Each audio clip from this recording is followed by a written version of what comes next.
Franck Galland est l'un des meilleurs analystes européens des questions géopolitiques et sanitaires liées aux ressources en eau. Il est l'auteur de Guerre et eau. Est-ce que le terrorisme est une menace pour notre approvisionnement en eau? Les terroristes sont des gens très égotiques qui adorent qu'on parle d'eux et qui adorent en fait provoquer de la nouveauté.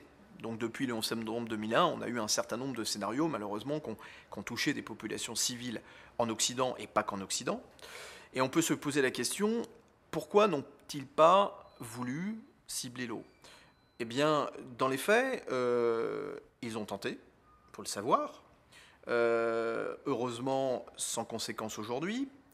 Mais je pense que ces gens-là se rendent compte, à l'évidence, qu'il y a sans doute de meilleures actions à mettre en œuvre pour créer des victimes de masse, parce que ce qu'ils veulent, c'est choquer, c'est avoir de l'image. Et l'eau, de ce point de vue-là, est sans doute pas tout à fait intéressante.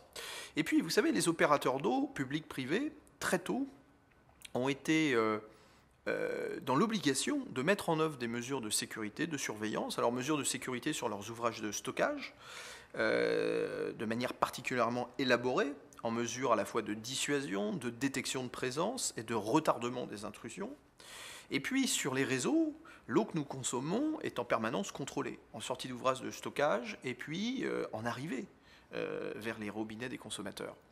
Et donc, toutes ces mesures d'anticipation, et si nous ajoutons des mesures de réaction, font que, après tout, l'eau n'a qu'un intérêt minimal par rapport à une personne qui voudrait nuire au plus grand nombre. Là où l'eau manque, le terrorisme se développe. Je me souviens d'une intervention au Forum mondial de l'eau de Kyoto, ça devait être en 2003, d'une chercheuse égyptienne, Mona El-Kodi, qui montrait le lien entre le manque d'eau et le développement du terrorisme. Parce que là où il n'y a pas d'infrastructure dans les villes, il n'y a plus d'infrastructure, ni plus d'eau, l'insalubrité partout, eh bien effectivement, les gens désespérés basculent dans une forme de radicalisation. Radicalisation d'origine religieuse, d'origine politique. On le voit au Mali, par exemple. Et si on ne veut pas que la pauvreté, que le terrorisme, effectivement, naissent du manque d'infrastructures, et notamment d'infrastructures hydrauliques, il faut construire des infrastructures hydrauliques pour le bien des populations, à la fois pour leur usage domestique, leur usage agricole, leur usage économique. Est-ce que les cyberattaques sont de véritables menaces pour notre approvisionnement en eau? Je dirais que c'est une menace particulièrement d'actualité. Nous avons en France des hôpitaux qui ont fait l'objet de cyberattaques, des villes. Et il faut savoir qu'un certain nombre d'agglomérations en France ont des systèmes d'information dont les infrastructures hydrauliques dépendent pour leur fonctionnement. Puisque un certain nombre d'infrastructures hydrauliques n'ont pas de système d'information en propre et dépendent effectivement de la collectivité.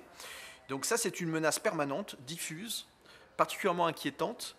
Et là aussi, les opérateurs d'eau les plus critiques, ce qu'on appelle des opérateurs d'importance vitale en France, tout ça est organisé et dépend de textes stricts liés au Code de la Défense, en tout cas se doivent de mieux sécuriser leur système d'information dit industriel, c'est-à-dire les systèmes d'information de process qui permettent le fonctionnement en production et en distribution de l'eau qui est amenée au robinet des consommateurs.